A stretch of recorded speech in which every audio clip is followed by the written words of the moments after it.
달아지는 일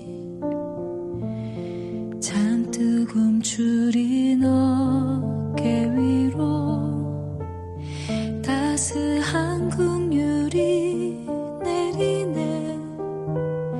지우고 싶은 실수에 나를 가둔 마음을 여시는 주.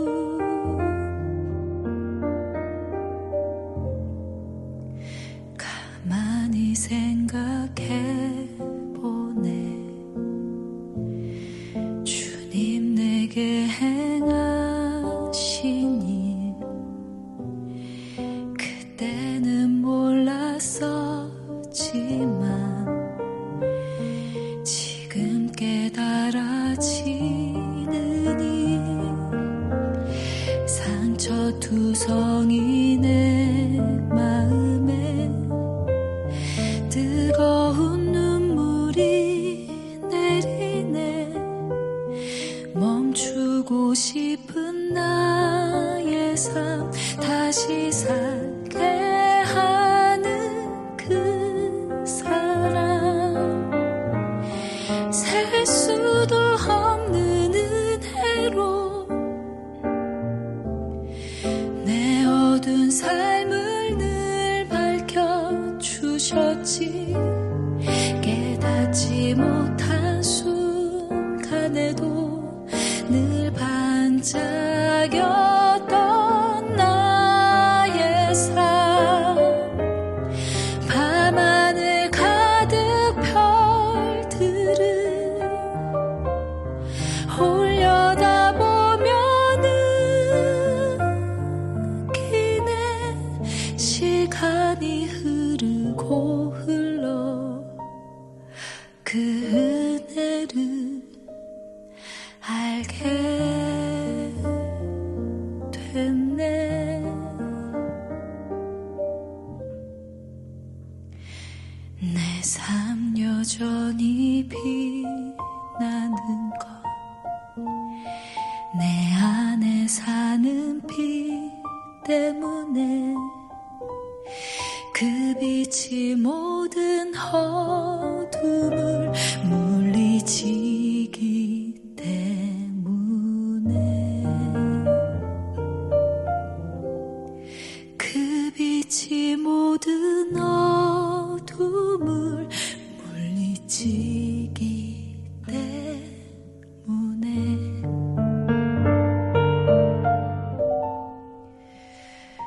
그 빛을 가만히 생각해 보네.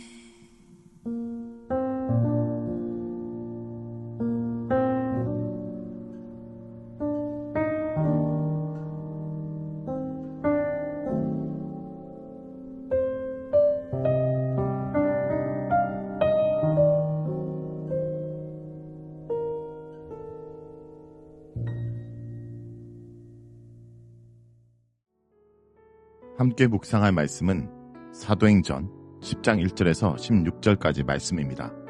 오늘 본문은 두 한상이 등장합니다. 하나는 고넬료의 한상이고 하나는 베드로의 한상입니다. 이 두 한상은 연결된 것으로 교회사의 중요한 기점을 맞이하는 부분입니다. 베드로가 욥바에서 모두장이 시몬의 집에 머물러 있을 때 하나님은 구원의 울타리 밖에 있다고 생각되었던 이방인들을 그리스도인 공동체 안으로 불러들이실 준비를 하십니다. 당시까지만 해도 유대인 출신 그리스도인들은 예수님을 통한 구원의 복음이 유대인들에게만 주어지는 특권이라 생각했습니다. 그러나 고넬료의 해심 사건은 이러한 편협한 생각의 장벽을 무너뜨리고 예수님을 통한 구원의 문이 이방인에게도 열려있음을 결정적으로 깨닫게 합니다. 고넬료는 헤롯 아그리파 왕 밑에서 로마 그린들로 구성된 가이사랴에 주둔하는 로마 군대 백부장이었습니다. 그는 경건해 온 집이 하나님을 경외하며 백성을 많이 구제하고 항상 하나님께 기도하는 사람이었습니다. 사람들의 말에 의하면 그는 의인이요 하나님을 경외하는 자요 온 유대 족속이 칭찬하는 자였습니다. 천사의 말에 의하면 기도와 구제가 하나님께 인정을 받은 사람이었습니다. 그는 말씀 듣기를 좋아하는 사람이었고 그는 유대교로 완전한 개종자는 아니었으나 반개종자였음을 알 수 있습니다. 그러나 고넬료 사건이 다루어지는 문맥에서 우리가 기억해야 될 것은 그가 이방인의 사실입니다.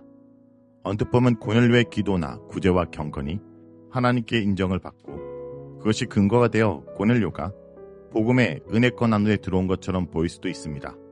그러나 베드로에게 주어진 한상에서 강하게 선언하듯이 고넬료에게 구원이 이르는 사건은 속되고 깨끗하지 아니한 것을 하나님이 깨끗게 하심으로 말미암은 결과임을 선언하는 것이 사건의 핵심입니다. 특별히 이방인이 교회로 영입되는 과정에서 이방인들이 먹는 부정한 음식과 관련된 문제는 가장 큰 장애물로 작용했습니다. 이러한 이슈와 관련된 상황을 유대 그리스도인들은 쉽게 받아들일 수 없었습니다. 그런데 그 장애물을 제거해버리는 계기가 바로 하나님이 베드로에게 보여주신 한상입니다. 따라서 10장에서 소개되는 고넬료의 사건은 단순히 사람의 생각과 결정으로 이루어진 것이 아니라 여기에 분명히 하나님의 인도하심이 있었음을 보여줍니다. 고넬료의 핵심 사건은 크게 4장면으로 이루어집니다. 첫 번째 장면은 사도행전 10장 1절에서 8절로 가이사라에 있는 백부장 고넬료 이야기고, 두 번째 장면은 사도행전 10장 9절에서 23절로 욥바에 있는 베드로의 한상 이야기입니다. 그리고 세 번째 장면은 고넬료와 베드로의 운명적 만남과 고넬료 가정의 성령 강림 이야기로 사도행전 10장 23절에서 48절에 전개됩니다. 마지막 네 번째 장면은 이방인의 핵심 사건을 베드로가 예루살렘에 보고하는 일로 사도행전 11장 1절에서 18절로 구성됩니다. 사도행전에서 고넬료의 이야기를 묵상하면 마치 시계의 톱니바퀴가 한치의 오차 없이 정확하게 맞아 돌아가는 느낌을 받습니다. 전능하신 하나님이 유대인뿐 아니라 이방을 향한 구원 계획을 철두철미하게 성취한 모습을 보여주고 있습니다. 첫 번째 장면은 가이사라에서 시작합니다. 가이사라는 헤롯 대왕이 새로 설립한 신도시로서 유대를 다스리는 로마 총독부가 있던 것입니다. 그곳의 백부장이 바로 고넬료인데 코르넬리우스라는 당시 흔한 이름 중 하나였습니다.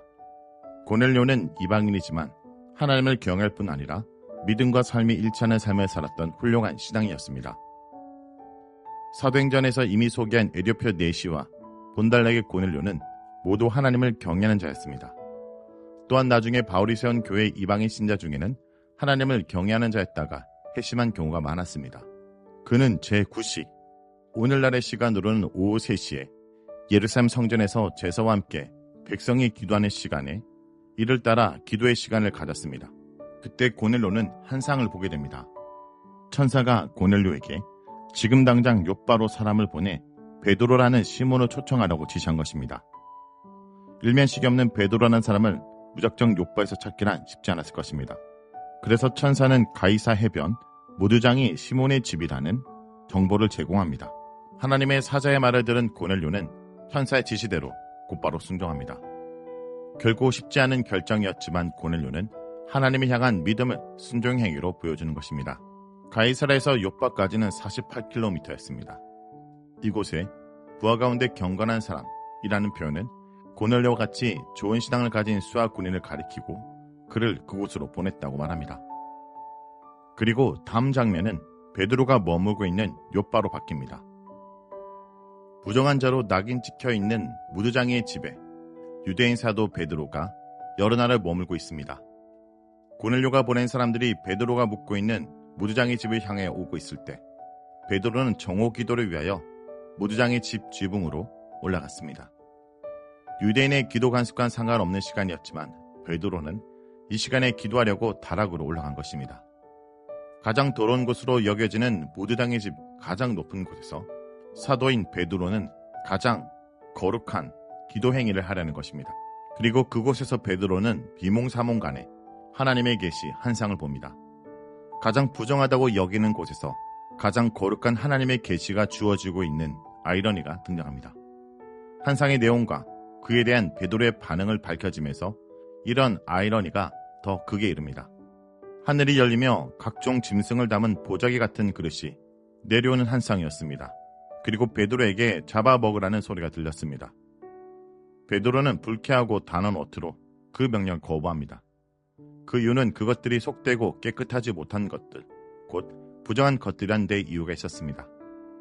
가장 부정한 것으로 여겨지는 사람 무두장의 집에서 여러 날을 먹고 마시는 상황에 부정한 것으로 여겨온 짐승은 아무리 배가 고플지라도 먹을 수 없다고 큰 소리를 치는 모습이었습니다.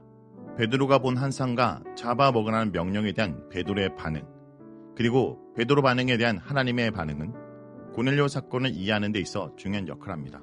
보자기 같은 그릇에 담겨 내려온 짐승들은 베드로의 전통적인 관념에 따를 때 속되고 깨끗하지 못한 것들이었습니다. 그러므로 그는 잡아먹으라는 소리를 들었을 때 단호하게 자기 주장을 펴며 거부합니다. 그러나 하나님께서는 깨끗하게 하신 것을 내가 속되다 하지 말라 라는 대답을 하십니다. 그리고 이러한 대화가 3번이나 반복적으로 일어납니다. 베드로는 이 환상이 무엇을 의미하는지 잘 이해할 수 없었으며 그래서 자기가 본 환상이 무슨 뜻인지 궁금해하고 있었습니다. 그러나 메시지는 분명합니다. 하나님이 깨끗하다 하시면 깨끗한 것이고 하나님이 깨끗하게 하신 것을 사람이 더럽게 할 수 없다는 것입니다. 깨끗한 것과 더러운 것, 거룩한 것과 부정한 것에 대한 베드로의 고정관념과 관습과 전통을 깨트리려고 하는 의도가 있는 것입니다. 베드로는 고넬료 집에 가서 그곳에서 하나님이 하시는 역사를 보고서야 이 환상의 의미가 구체적으로 무엇인지 이해하게 됩니다. 그리고 이 사건은 이방인의 구원 문제를 이해하는 데 있어서 앞으로 거듭 대두되는 근본적 문제를 해결할 수 있는 중요한 암시가 됩니다. 이전 본문의 사울이 과거 어떤 경력을 갖고 있든지 주님께서 그를 깨끗하게 하시고 일꾼으로 부르셨을 때 그리스도의 사람이 될 수 있듯이 고넬료와 같은 이방인 신분의 사람일지라도 주님께서 그를 부르시고 거룩하게 하셨을 때 그 또한 그리스도 안에서 한 형제가 될 수 있음을 본문은 말하고 있습니다. 성도 여러분, 예수 그리스도의 복음은 한 사람의 출신과 과거의 경력을 뛰어넘어 그가 그리스도 안에서 한 형제가 되는 능력을 가지고 있습니다. 그러므로 우리가 어떤 한 사람의 과거의 경력과 그의 신분을 따지며 그에 대한 고정관념과 한계를 규정할 것이 아니라 굳던 하나님의 사람으로 세워질 수 있음을 기억하며 그들에게 복음의 증인으로서 역할을 감당해야 할 것입니다. 우리의 신념과 지식이 항상 옳을 수 없습니다. 언제든 말씀 안에서 수정되고 깨어지고 확장될 가능성을 열어둬야 됩니다. 오늘도 복음의 가능성을 제한하고 규정하는 자가 아니라 복음의 능력이 모든 것에 드러날 수 있도록 순종하는 주의 백성이 되길 간절히 기도합니다. 말씀을 놓고 기도하겠습니다. 주님, 예수 그리스도의 십자가의 은혜로 복음의 새로운 시대를 열어주심을 감사드립니다. 특별히 이 사건을 통해 우리 또한 부정한 자였지만 주님의 거룩한 백성이 되었습니다. 그리고 주님, 이러한 복음의 소식을 우리만 아는 것으로 그치는 것이 아니라 우리가 있는 그곳에도 전하는 증거자로 살아가도록 좀 도와주옵소서. 부정한 무도장의 집에 은혜를 누리고 있음에도 불구하고 스스로 정함과 부정함의 잣대를 갖고 하나님 말씀을 거절했던 베드로의 모습이 혹시 우리의 모습이 아닌지 돌아봅니다. 내가 가진 고정관념과 신념으로 하나님의 나라의 역사를 제한하는 어리석은 자가 되지 않게 하옵소서. 예수님의 이름으로 기도합니다. 아멘.